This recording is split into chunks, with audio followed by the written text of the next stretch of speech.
TPCSI fans, you want to revolutionize your sports investing habits? Allow me to tell you about WagerWire. WagerWire is an app that helps you become a superior bettor by allowing you to sync all your sports books and track all your bets in one place. See your current action, your betting history, and stats. You could also sign up for sports books and collect bonus offers. Follow them at WagerWire on X, as it's the best account on the platform. Head to App Store or Play Store now and search WagerWire and download the app.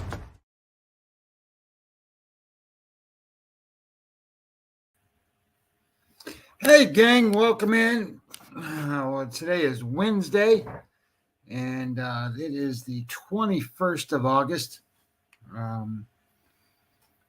We got football right around the corner. We got baseball coming down to the wire. We got weird games going on. White Sox won a game today. So, anything can happen, right? So, yeah, I thought, yesterday our show was kind of long. And I thought it was long because, theoretically I almost broke down every game. I'm not sure if that's the best way to do these things because some of this stuff is kind of like, I don't know if everybody wants to listen to every game and stuff like that. But my thought process yesterday was, there's some situational spots and people think things are easy. And, I thought, well, let me go through some of this stuff and sort of walk everybody kind of the way I think about a game and then, see if, you agree or disagree, and then you can play however you want. But my point is that I just thought there was a lot of spots yesterday that, looking at Twitter and looking at different things, people just go out and they just go, oh, this is going to happen. This is going to happen. And they don't, you just got to be real careful on where you think there's really good value and what you're looking at in terms of betting. I didn't find a lot of spots today. I played the Red Sox earlier today. Criswell was pitching. Not that I like Criswell, but it was really more of a play against Verlander. Verlander, 41 years old, coming off the I guess disabled list, injured list, and making his first start. He didn't look bad. I mean, he threw 95, 96 miles an hour a little bit, but he gave up 2 runs. He was going to have a short leash. He pitched 5 innings, and the Red Sox, they're just one of these weird teams. It didn't matter who's on the mound. They hit, and it's weird because not every team hits like that. But I was just hoping, and I was really kicking myself thinking, why didn't I play in the first 5 innings? Because the bullpen for Boston is just terrible. But they've been pitching a little better. I think they're getting a little more healthy in that bullpen, and they did fine. They had 1 inning where they had to get out of a jam, and they did. But the other part of it was Altuve wasn't playing. The kind of weird lineup for Houston today. So I just felt like it was a good spot. And they won 4-1, but it doesn't always work like that. It's just like yesterday. I was all over one spot. I thought was the greatest spot I've seen in a little while, and the Phillies didn't come to play. When you're a leadoff hitter who's a catalyst to your offense, not every leadoff hitter is, even though they're supposed to be. Schwarber goes up and is 0 for 4. That's one thing, but he's 0 for 4 with 4 strikeouts. That just sets a tone for the offense. That's not good. And then your number 3 hitter, he goes up 4 times and he strikes out 3 times. So you had 7 strikeouts between the first and third hitters yesterday. And I'm looking at them and I'm just like, they're pretty lackluster. They just didn't have much fire, energy, passion, whatever you want to call it. And I get it. It's the dog days of summer and, that's going to happen. But look, they're playing the Braves. And the Braves are doing everything they can do to try to stay in the race. And not only that, but they're trying to catch the Phillies. And truth be known, the Phillies haven't played well for 3 weeks. But I thought it was a good spot. You had Wheeler on the mound and going against the pitcher coming off the disabled list. And the Phillies just didn't come to play. So it is what it is, and stuff like that happens all the time. We did hit pretty good with our breaking news play yesterday. It was kind of fun, where we had a big line movement that happened with Arizona, right? And everybody was betting on Philadelphia or Miami. And, we bought Philadelphia, got them bought Arizona on sale. And, you can't beat stuff like that. I mean, but you have to be very observant to what the line was, where it was at, and then kind of where it is right before the game starts. So today I thought, maybe we do some stuff a little bit different. So my guys will tell you I didn't do a whole lot of homework last night in terms of putting out a bunch of reports and all that stuff. One of my guys, I got to thank, Ken Batista. Ken sent me an email, and one of the things that I do in what I call, I have a report that I call a situational report, and within that report, I show offenses against pitchers, whether they're left-handed, right-handed, and I get it all the information from Fangraphs, and I felt like I was an expert at using Fangraphs, and I've been doing stuff with Fangraphs for years. But Ken sent me a message, and he goes, well, why don't you use, the last 30 days, last 40 days, whatever, information on these teams versus these pitchers? And I said, well, because I can't get the information. When I go and sort it through the stuff, when I type in, try to change the date, and then I type in the left-handed pitcher, it sets it back and goes right back to the full season. So that's what I used. So then he was messing around with it, sent me an email, sent me screenshots of exactly what to do and how to get there. And I've been messing with that all day. So Ken, I appreciate it, my friend. I will start updating my numbers and doing reports based off of, I'm not sure 30 days works for that, maybe 45 days, just because you want to get enough, at-bats for teams against these pitchers, so that stuff works. So Ken, I appreciate it, and thank you so much for passing that information, especially the how-to stuff, along to me. And the screenshots were super. So thumbs up, great job. I appreciate it. So anyway, going into today's slate of games, I thought one of the things that we could do today is we'll talk about some of the situations, and then kind of break them down if we get to a spot where we think we should.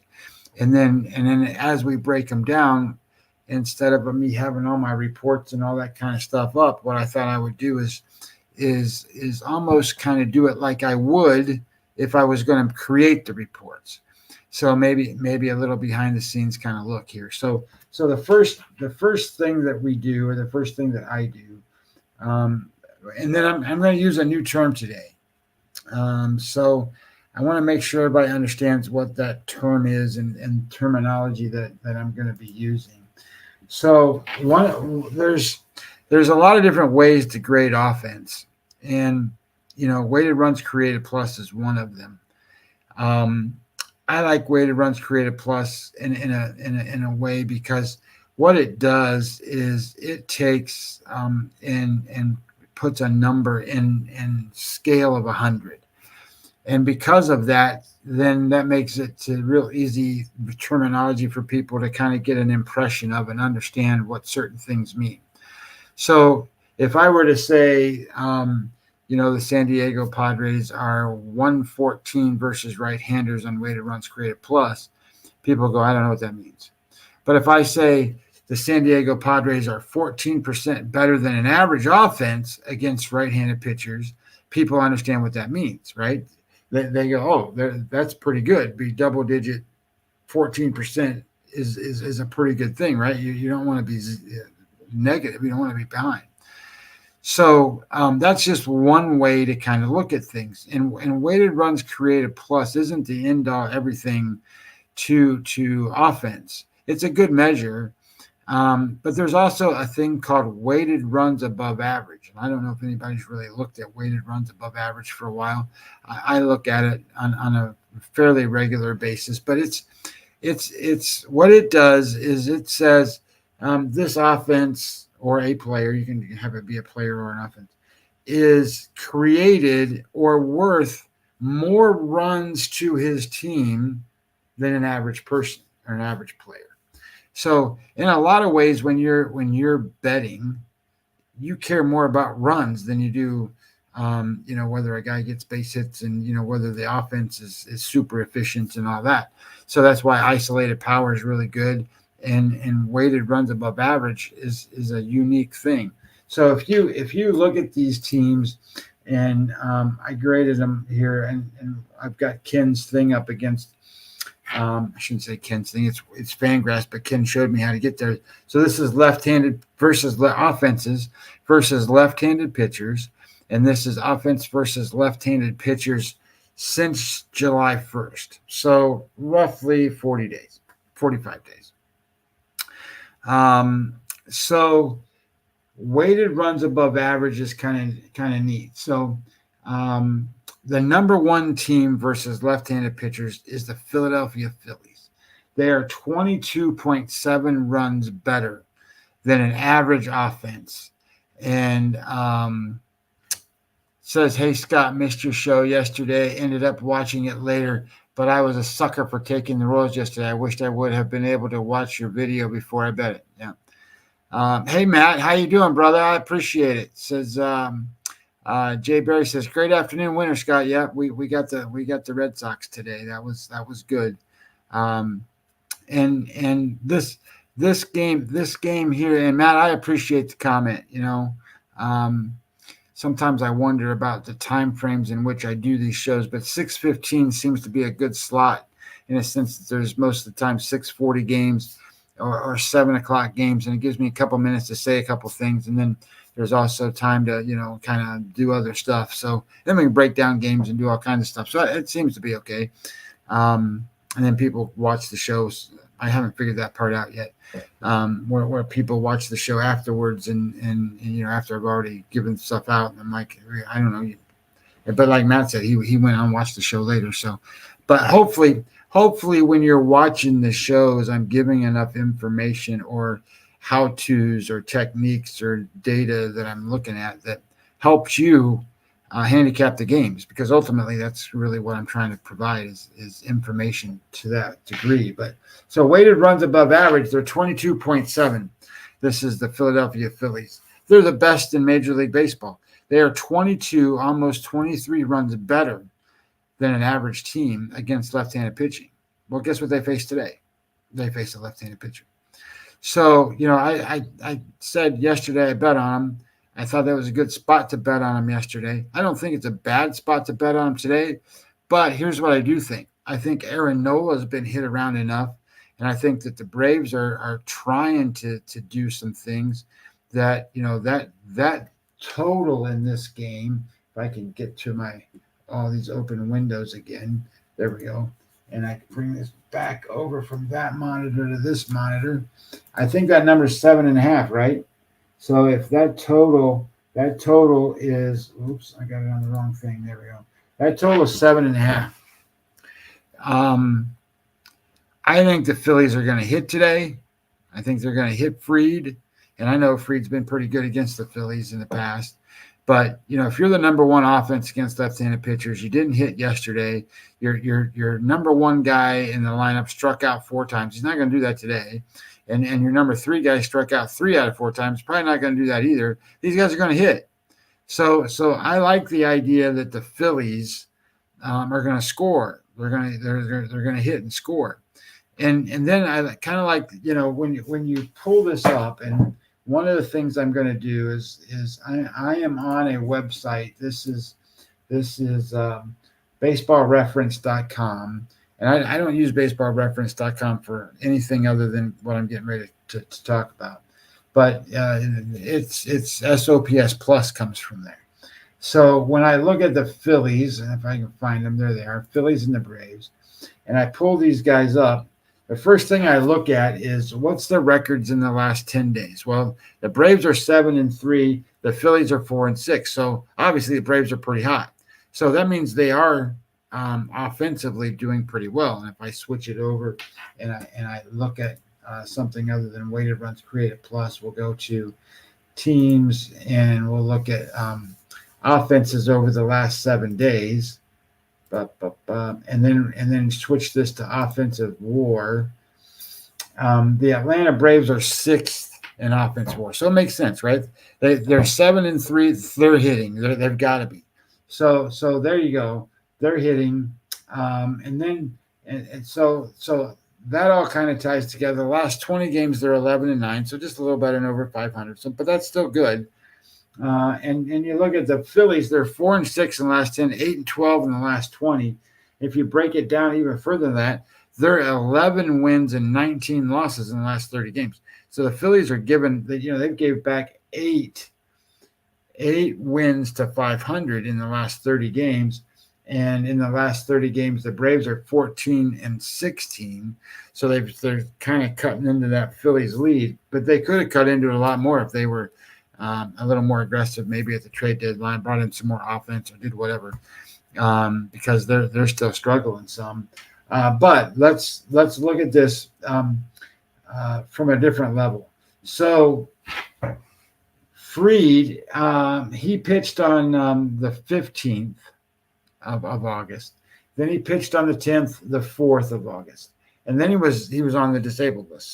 So he's pitched his last 3 starts. In those last 3 starts, he pitched 5 innings, 5 hits, 3 runs. That was his last start. Then he pitched 5 innings, 7 hits, 5 runs. And then the next start, 3 innings, 4 hits, 5 runs. So he's given up 13 runs in his last 3 starts, and that's against San Francisco, Colorado, and Miami, not necessarily the greatest slugging offenses in the world. So, like I always say, when a guy comes back from being injured, it takes him 4, 5, 6 starts to get back to where he was, or get back to quote normal or being good. This guy Fried, he's given up 13 runs in 13 innings. That's not very good. And he's going to face the number 1 offense against left-handed pitchers today. And then if I look at it from a sense of, well, what has Ola Arenado done? Well, his last start was pretty good. But prior to that, 4 runs, 2 runs, 1 run, 4 runs. And game score wise, he's had 4 below average starts in his last 7, and his last one was a 62. So it doesn't mean he's not going to throw well today, because guys that are like Arenado, who's going to average somewhere between say 53 and 58. He's not an ace, he's not a 60, but he's a real solid, good starter. He could throw a decent game today. But my interpretation of what's going on here is Atlanta's going to hit and Phillies are going to hit. So I like this over 7.5 today. I think that's probably a pretty good spot. So I think that, that would be an ideal sort of situation with these 2 pitchers on the mound, and the Phillies being number 1 offense against left-handed pitching over the last, say, 45 days or so. So that was one spot that I thought we could highlight and just kind of look at. Another one that sort of comes up is, and I shouldn't say sort of comes up, that's not the right way to say it, that comes up, and I've seen a lot of people on this play. So I want to talk about the Twins and the Padres for just a second. Now, my odds on this game, when I made odds on this game, and let me go find my odds for a second. They're there. So my odds on this game, San Diego, I have San Diego minus 116. Before the show, it was 125, and what is it right now? It probably is very similar to that. I would assume. San Diego 125 at circa 123 at bookmaker. So let's say it was 124. So I'm at 116, 124. So that means to me, I don't see value in the bet. So I'm not going to bet this play. Now that doesn't mean you guys won't. And so what I wanted to do here was kind of go over this for just a second, because the interesting spot for me in this game is the Minnesota Twins pitcher. So I got to get to where I can pull up the Minnesota Twins pitcher. So we're going to go over here and grab this and bring it all the way back over here. There's another damn window I got open. And we're going to go to leaders, pitching leaders. Actually, I can just do this way. We're going to do Woods. This is Woods Richardson. And what I wanted to share is a couple things. First of all, Simeon Woods Richardson, he's made 21 starts. He's thrown 107 innings. He's got a WAR of 1.7. He's been good. He's projected to hit 2 WAR, which is a solid starting pitcher for the season. That's pretty good. So what I wanted to do though was go and say he's thrown 107 innings this season. So last year he threw 4 major league innings. So now we got to go look at it and go, well, what did he do in the minor leagues last year? So, well, shoot, I forgot. So 2024, he's thrown 107 innings this year, major league, and then he threw 13. He's already thrown 120 innings 2024 because he threw 13 in the minor leagues. Last year, 2023, in AAA, he threw 113 innings, and he threw 4 major league innings. That's 117 innings. He's never thrown more innings than that. So he is in uncharted territory as of now. So typically a major league pitcher who is surpassing what they threw a year ago, they're not going to let him go out there and throw 60, 70 more innings than he threw the year before. That's not how it works. Your arm will fall off. So what they're going to do is it's usually in the increments of, say, anywhere from 15 or 20 innings up to maybe 40. Hey, Daniel Barry, say hello. I see you making a chiming in there. I appreciate you joining the show today. So when you get a pitcher like this, I worry a lot about what the expectation level is for him going forward. You know what it's been to this point. It's been halfway good. It's been pretty decent. But if I go back and we're going to pull up his game logs and close this out, go to, come on, slide down. There you go. Game logs. So his game score for a season is 52. So let's kind of look at what he's done in the last few starts because we want to see if he's getting worse than that 52. So his last time out was a 48. So yeah, that's worse. But this next time before that was a 62. Okay, so maybe it's kind of about average there. Not average, that's a good start, but between the two is kind of average. And then he threw a 42 and a 17. So his last 4 starts, 3 of them have been below average, and 1 of them has been really bad. So I worry about supporting Simeon Woods Richardson today. So there's no way I'm going to support the Twins. And so that means I'm either going to support the Padres or I'm going to pass. Now, in my mind, I'm looking at this and I'm going, I don't see enough value. Like if it was 115, 120 maybe, I could see where I would go out there and say, yeah, I'm going to go ahead and play this. But I wanted to share kind of the thought process behind where these guys are in terms of what the expectation is, right? Because you have to, we're in the business of knowing what this guy's going to be like on the mound. And the less we feel confident about our ability to gauge that, then the less structure around a bet you can make. My opinion in a situation like this would be is if his game scores a 52 on a regular basis, it's not going to be that going forward. I just don't think. I think it's going to be less than that just because he's in uncharted territory. And he's not a guy that goes out and throws 100 miles an hour. He's more of a guy that has to put the ball in the right spots to get outs. So I'm expecting him to not be quite as good as he has been all season going forward, however forward that is. we already said he's surpassed where he's supposed to be. There's not many games left. I mean, there's like 30 games left. So theoretically, he might get 3 starts, 4 starts in there. And, he might only go 4 or 5 innings in those starts to monitor innings on his arm. And then, that's another thought about today's game. If he only goes 5 innings and then you got to put in the bullpen, what is that like? So when you're thinking about these games, really think about what the expectation is for the pitchers. Waldron's a knuckleball guy. He doesn't throw the knuckleballs every single pitch, but he's starting to throw them a lot more.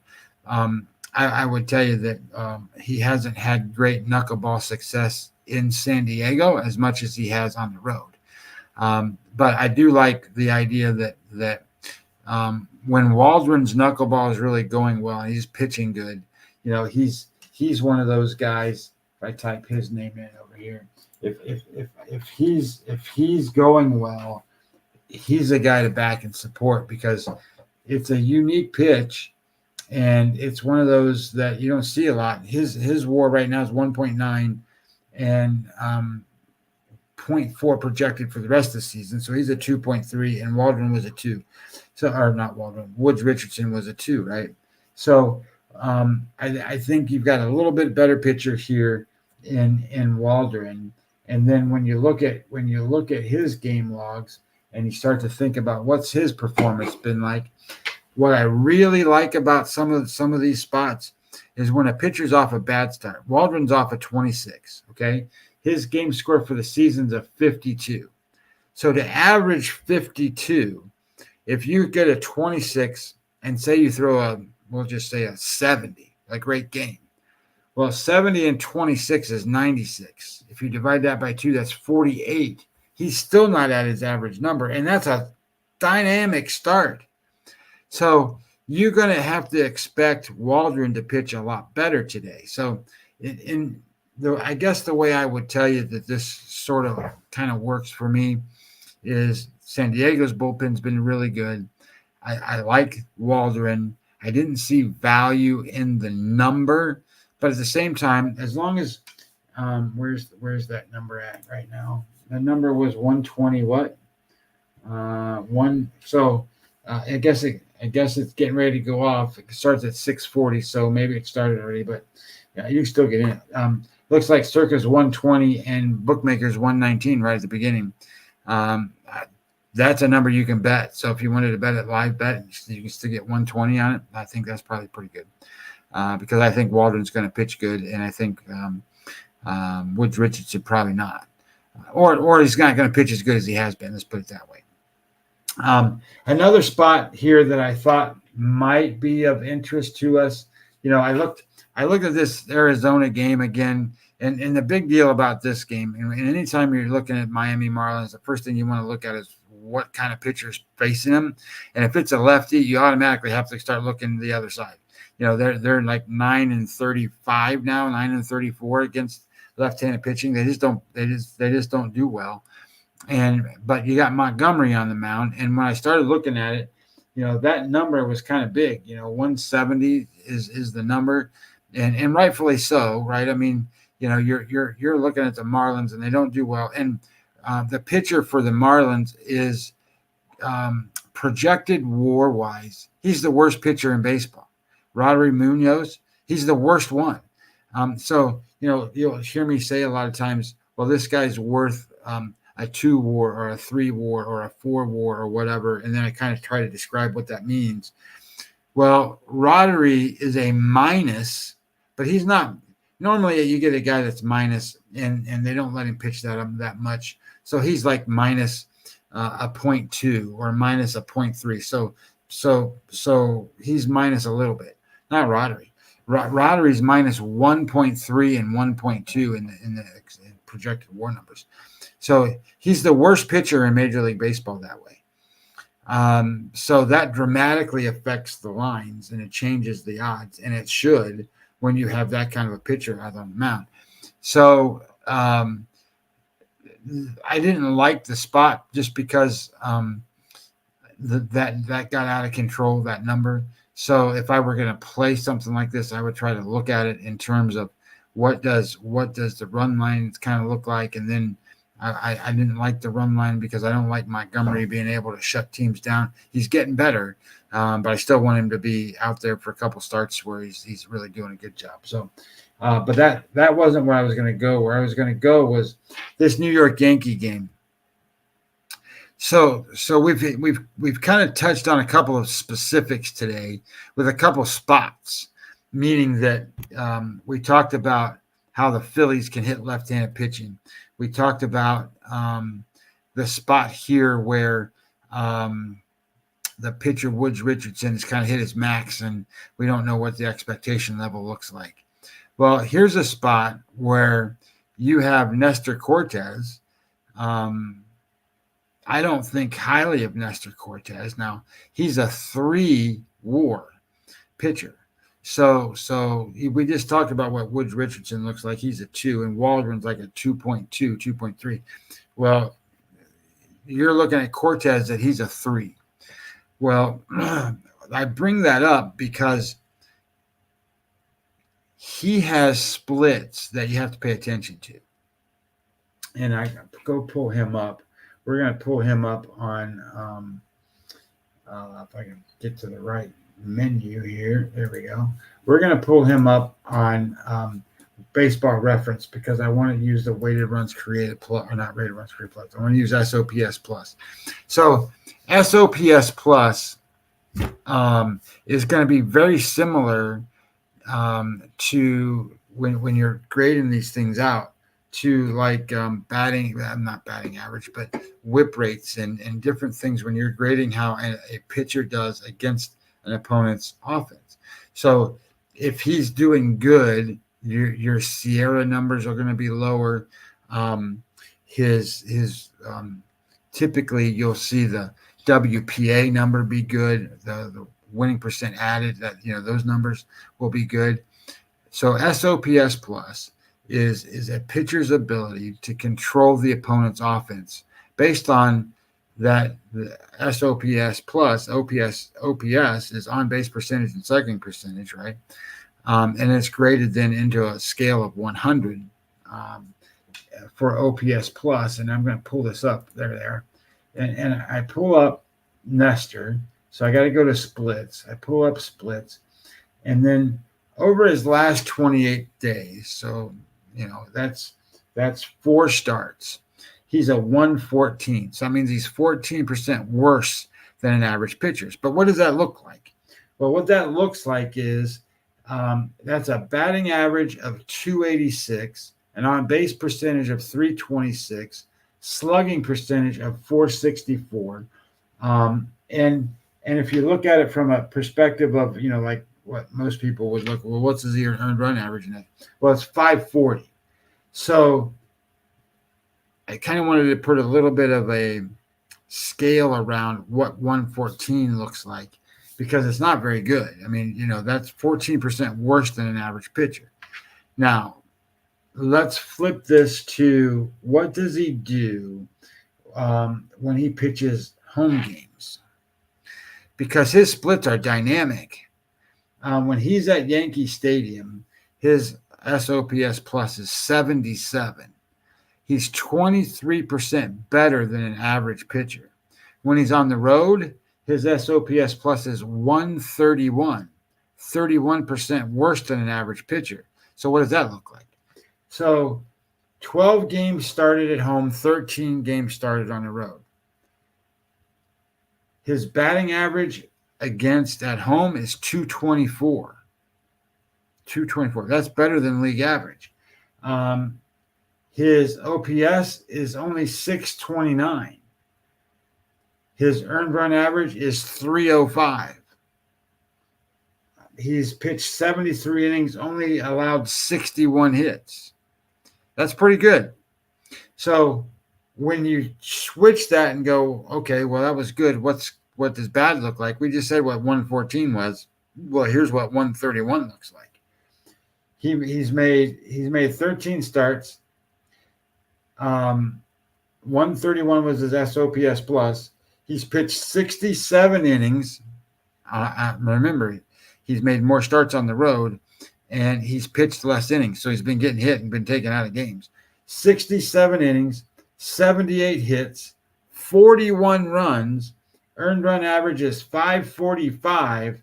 His OPS is 840. Big difference between what he is at home and then what he is on the road.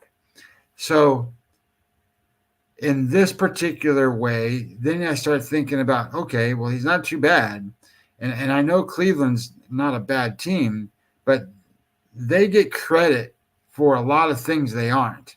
The number one thing they get credit for is being a good offense. They're not a good offense. They're an efficient offense. This is death by paper cut team.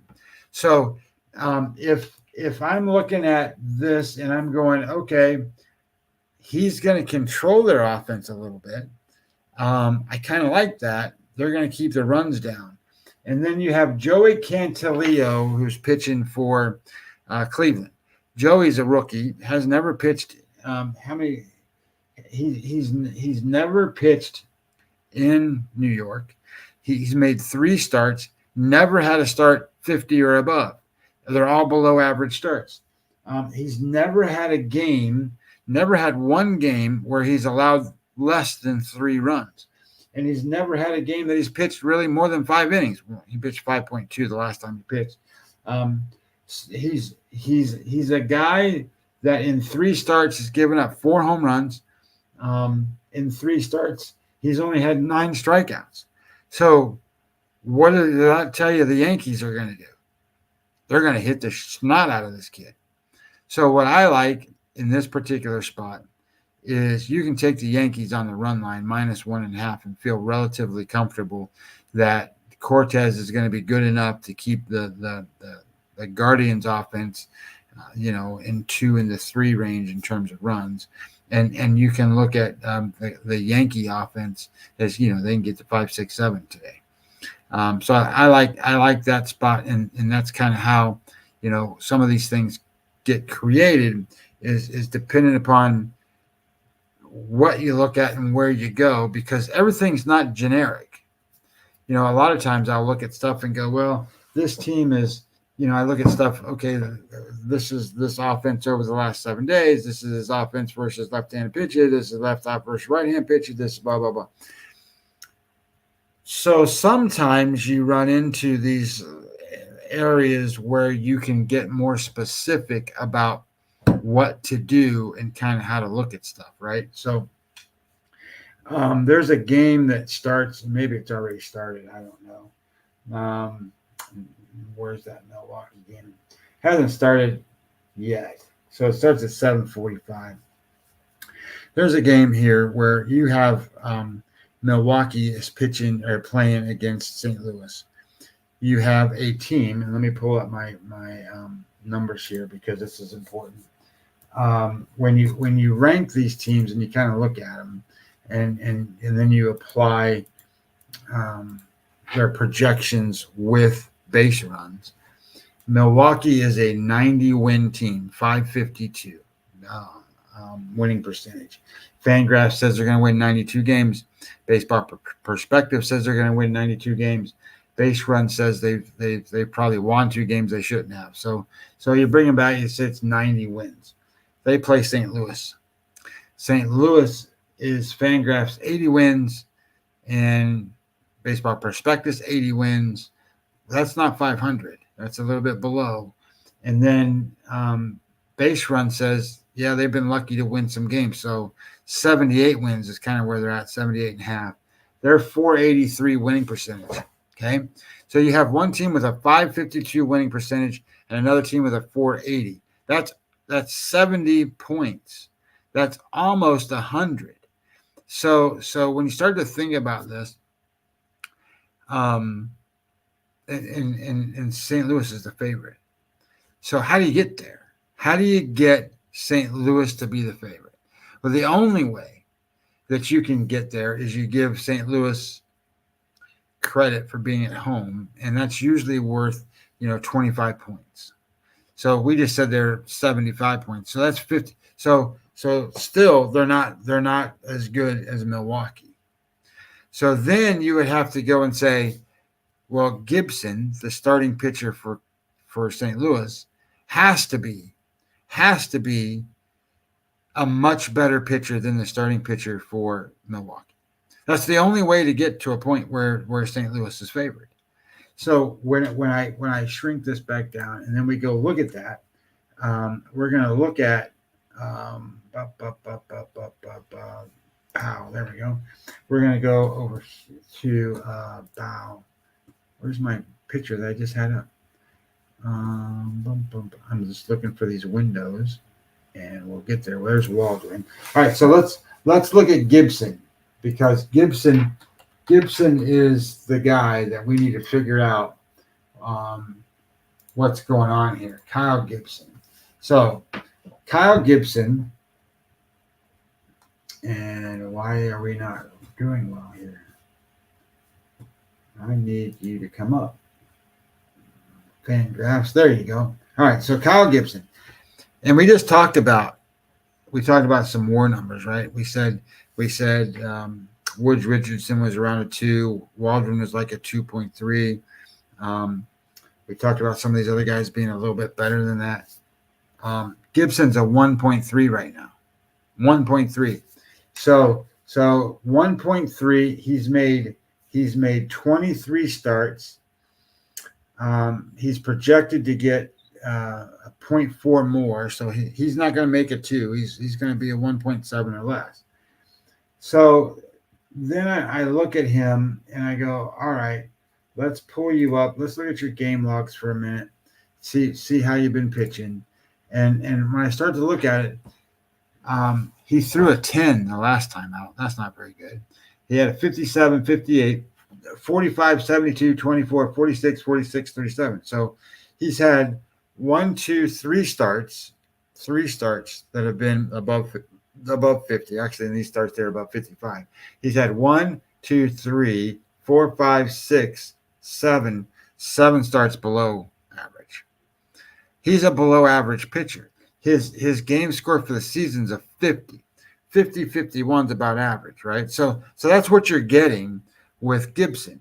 So for St. Louis to really be the favorite in this game, Tobias Myers, who they're facing today, he needs to be really bad, because 1.3 WAR is where we're at for Gibson. Myers needs to be like a 0.1 or something. So let's pull up Tobias Myers. Tobias Myers. And we pull up Tobias Myers, and what we get is a 1.5 WAR. Well, that doesn't make sense. He's a 1.5 WAR. Gibson's a 1.3 WAR. Gibson's not going to get to 2. Tobias Myers is a 0.3 kind of added on later, for the rest of the season. He could get 1.8 or more. So you've got a better pitcher. Small, better pitcher, but a better pitcher. And then if I look at kind of where he's been and what he's doing, game score, he's a game score 55 for the season. 55. He hasn't made as many starts as Gibson. He kind of came up a little later. He didn't start pitching until the end of April. These games started, at the end of March. So he missed a month. And when he first came up, he was kind of bad. So he's had to kind of work against that. So 44, 86, 52, 51, 46, 83. Those are his starts. He's been pretty damn good. He gave up 4 runs his last time, only 2 earned. And then he gave up 0 runs, 1 run, 3 runs, 0 runs. So he's not getting hit, this guy. So this line makes no sense. It's a bad line. So you got to bet Milwaukee. So my number in this game, and I don't know if we talked about it yet, but my number in this game got me onto this play. And where is it? There it is. I have Milwaukee minus 120. And you can get them, if it's minus 120 for the other side, you can get them plus 110. That's value. So you have to bet it. I mean, I get it. It's a rivalry game. They beat them yesterday. All that stuff. They're the division leaders, all that stuff. I get all of that. But you've got a better pitcher. You've got a team that's better and a spot that they shouldn't be. If anything, they should be minus 110 and minus 110. It should be a pick 'em game if you want to do it that way. But it's not. So I think there's value there. So I think you bet Milwaukee. So as I looked at the games today, those were sort of the spots that I kind of looked at. Oh, look at that. Just looking at the scores. Miami's ahead 2-1. Yeah, see, there you go. That's why you got to be careful about betting just blindly on certain things when you're betting, Arizona, for example, in this spot. That doesn't mean that they're not going to go out there and destroy them because Roderick's out there. Remember Roderick Munoz. So we'll see what happens. But as the games progress and as we go, this is what makes baseball hard, is the spots that people bet. They bet them because they don't go deep enough. And I'll be honest, I don't want to go that deep and work that hard sometimes. And what I mean by that is every one of these games has a right side. It's like poker. When you're playing poker and you're sitting at the table, if you knew exactly what the percentage odds was on every play you were making, you would know there's a right decision to make. Meaning that, I have cards that are going to win the pot, say 60% of the time. And my pot odds that I'm getting is 50%. So that's EV positive. I have to bet. I have to play. So sports betting or betting in general is the same thing. The only difference is in poker, you're playing against someone that, you can pretend that you have the best hand when you don't. You don't have that luxury in here, but the information is disclosed to you. So if your sports book is offering you like the Cardinals there at minus 120 for the Cardinals and the Brewers at plus 110, and you do the homework and you go and say, there's no way that's wrong. And then as the market either improves your chances or lessens your chances, you go and say, well, they're offering me plus 110. I think it should be minus 120. Now I've got all this value. I have to play. That's what sports betting is. That's what a good bet looks like. And they can still lose, but that's what they are. That's what you're doing.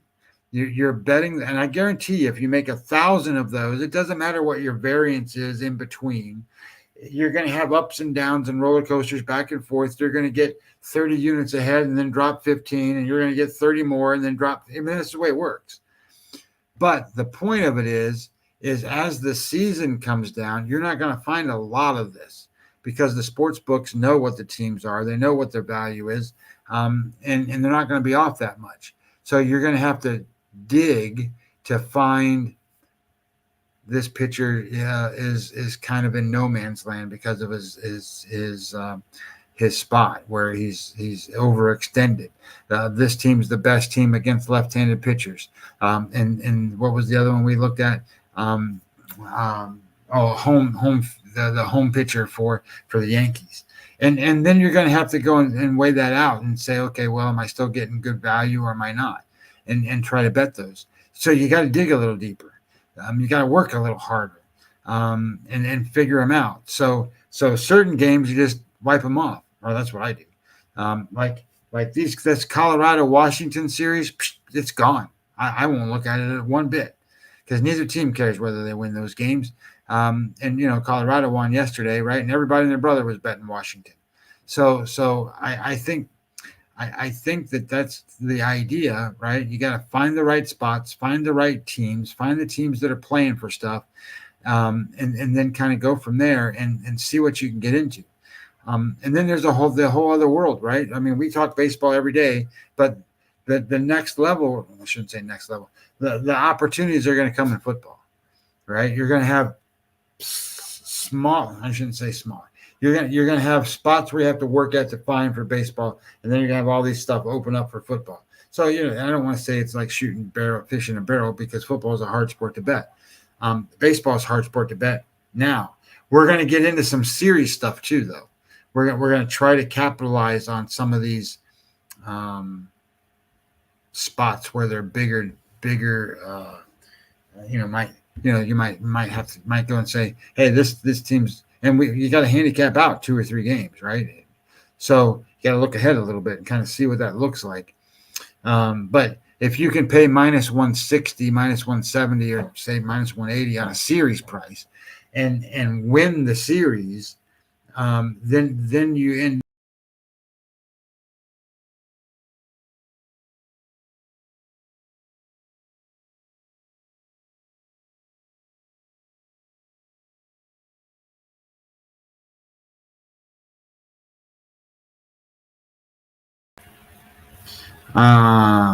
I lost the feed, maybe. I don't know. I'm back. So hopefully everything's good. But anyway, point being is there's a lot of stuff that can happen, and there's a lot of things that can go on. So, but we're going to call it a night.